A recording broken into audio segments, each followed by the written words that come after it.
Everyone, कैसे हो सभी? आई होप सभी अच्छे होंगे। मैं हूं आपके सामने पेपर 2 ईवीएस फैकल्टी ज्योति बाला। सो गाइस, अगर आप भी जून 2026 पेपर 2 एनवायरमेंटल साइंस से क्लियर करना चाहते हो तो आपको भी कुछ इंपॉर्टेंट चीजों का ध्यान रखना है।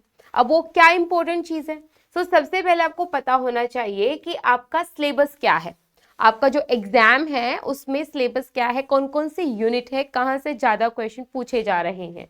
सेकेंड है उसका एलिजिबिलिटी क्राइटेरिया, कि आप अगर जून 2026 जेआरएफ को क्रैक करोगे, फॉर्म फिल करना पड़ेगा, उसके लिए आपको पता होना चाहिए कि आप एलिजिबल हो कि नहीं, एंड किस तरीके से पेपर पूछा जा रहा है, एग्जाम का पैटर्न क्या है, किस तरीके के क्वेश्चंस आपके ट्रेंडिंग क्वेश्चंस है, लाइक सीक्वेंसिंग से क्वेश्चंस आ रहे हैं, मैच द फॉलोइंग के क्वेश्चंस है, किस तरीके का पेपर पैटर्न आपका आ रहा है।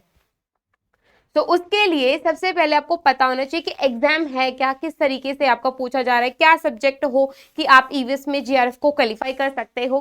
तो इसके लिए जो एग्जाम है वो कौन कंडक्ट करा रहा है, यहाँ पे एनटीए कंडक्ट करा रहा है। ठीक है, सो यहाँ पे एग्जाम एनटीए कंडक्ट कराएगा। अगर आप जीआरएफ को क्रैक करते हो तो आपको फेलोशिप मिलेगी 5 साल पीएचडी के साथ में, एंड अगर आप नेट क्लियर करते हो तो आप असिस्टेंट प्रोफेसर के लिए एलिजिबल हो, और अगर आप पीएचडी में एडमिशन लेना चाहते हो तो आपको पीएचडी ओनली का जो एग्जाम है वो क्वालिफाई करना पड़ेगा। इसके अलावा हमारा जो एग्जाम है वो ऑनलाइन मोड में होता है, सीबीटी मोड में होता है। टोटल जो क्वेश्चंस है वो 150 होते हैं, जिसमें पेपर 1 होता है 50 क्वेश्चंस, पेपर 2 होता है आपका 100 क्वेश्चन, सब्जेक्ट का होता है पेपर 2, एंड पेपर 1 आपका जनरल होता है। तो टोटल क्वेश्चंस है 150, 300 मार्क्स, 3 घंटे का पेपर होता है। इसके अलावा कौन कौन कैंडिडेट अप्लाई कर सकते हैं, तो जिनका रिलेटेड सब्जेक्ट में मास्टर है, लाइक अगर आप ईवीएस की बात करो तो आपका ईवीएस में मास्टर होना चाहिए, या फिर रिलेटेड सब्जेक्ट जैसे कि माइक्रोबायोलॉजी है, बॉटनी है, जूलॉजी है, बायोटेक्नोलॉजी है, अर्थ साइंस है, सो रिलेटेड सब्जेक्ट में अगर आपकी मास्टर है then you are also eligible. अब अगर मैं मार्क्स की बात करती हूँ तो अगर आपके 55% मार्क्स बन रहे हैं मास्टर में देन यू आर एलिजिबल। अगर आप अनरिजर्व कैटेगरी से बिलोंग करते हैं, रिजर्व कैटेगरी के लिए 5% का रिलैक्सेशन भी दिया गया है। ठीक है, उसके बाद हम बात करते हैं सिलेबस। सिलेबस क्या है? तो ये आपका कंप्लीट सिलेबस है। हमारा जो पेपर 2 है उसके अंदर टोटल 10 यूनिट्स है। ठीक है, पेपर 2 के अंदर टोटल 10 यूनिट्स है। जो फर्स्ट यूनिट है वो है फंडामेंटल ऑफ एनवायरमेंटल साइंस। इस यूनिट के अंदर हम एटमॉस्फेयर लेयर्स की बात करते हैं, हाइड्रोस्फीयर, लिथोस्फीयर, रिमोट सेंसिंग की बात करते हैं, आपके एनवायरमेंटल इथिक्स से क्वेश्चंस आते हैं। तो ये हमारी फर्स्ट यूनिट है। सेकेंड यूनिट है हमारी एनवायरमेंटल केमिस्ट्री, जिसके अंदर हम पीएच वाला कॉन्सेप्ट पढ़ते हैं, रिडॉक्स पोटेंशियल वाला कॉन्सेप्ट पढ़ते हैं। इसके अलावा एयर की केमिस्ट्री कैसे वर्क करती है, वाटर केमिस्ट्री, ये सारा हम एनवायरमेंटल केमिस्ट्री मतलब हमारी यूनिट नंबर 2 में हम पढ़ते हैं। थर्ड है हमारी एनवायरमेंटल बायोलॉजी। एनवायरमेंटल बायोलॉजी एक लेंथी यूनिट है बट काफी बेसिक यूनिट है, क्योंकि इसके अंदर हम इकोसिस्टम की स्ट्रक्चर और फंक्शन की बात करते हैं, biotechnology like biofuels, biofertilisers and biodiversity. तो ये सारे बेसिक कॉन्सेप्ट आपके पूछे जाते हैं इन यूनिट नंबर 3। अगर हम बात करें यूनिट नंबर 4, आज के टाइम पे एनटीए का जो फोकस है वो एनवायरमेंटल जियो साइंस पे है। काफी सारे क्वेश्चंस है और कॉन्सेप्ट काफी रिपीट भी होते हैं। जो सबसे ज्यादा क्वेश्चन पूछे जा रहे हैं हमारी 4th यूनिट में वो रॉक और मिनरल से क्वेश्चन पूछे जाते हैं। ठीक है, रॉक एंड मिनरल से क्वेश्चन पूछे जाते हैं यहाँ पे। तो इसके अलावा ग्राउंड वाटर है, टाइप ऑफ विंड से क्वेश्चन पूछे जा रहे हैं। ठीक है, टाइप ऑफ विंड से, जिसमें आपकी प्लेनेटरी विंड्स भी हैं और लोकल विंड्स भी आती है।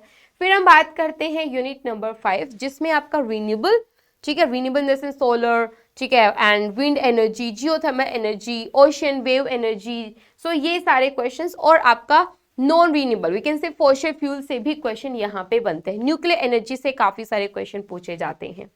फिर हम बात करते हैं सबसे बड़ी यूनिट जो कि है हमारी 6th यूनिट एनवायरमेंटल पॉल्यूशन, जिसमें हम एयर, वाटर, सॉइल, नॉइस, हर तरह की पॉल्यूशन की बात करते हैं। अराउंड 20 क्वेश्चन यहां से पूछे जाते हैं। ठीक है, फिर हम बात करते हैं unit number 7, solid and hazardous waste management. ये यूनिट ना सिलेबस वाइज काफी छोटी है, लेकिन यहां से भी डायरेक्ट क्वेश्चंस बनते हैं। 8 to 10 क्वेश्चन आपके सॉलिड वेस्ट से पूछे जाते हैं। फिर है हमारी 9th यूनिट EIA। सो अगर मैं बात करूं पेपर 1 के अकॉर्डिंगली, सो आपके लॉ से काफी सारे क्वेश्चंस पूछे जाते हैं, आपके ईपी एक्ट से क्वेश्चन आते हैं, सेक्शन चैप्टर से क्वेश्चंस आते हैं, कन्वेंशन से क्वेश्चन आते हैं। सो ये भी काफी इंपॉर्टेंट यूनिट है आपकी पेपर 1 और पेपर 2 दोनों के अकॉर्डिंग। फिर हम बात करते हैं हमारी न्यूमेरिकल यूनिट, यूनिट नंबर 9।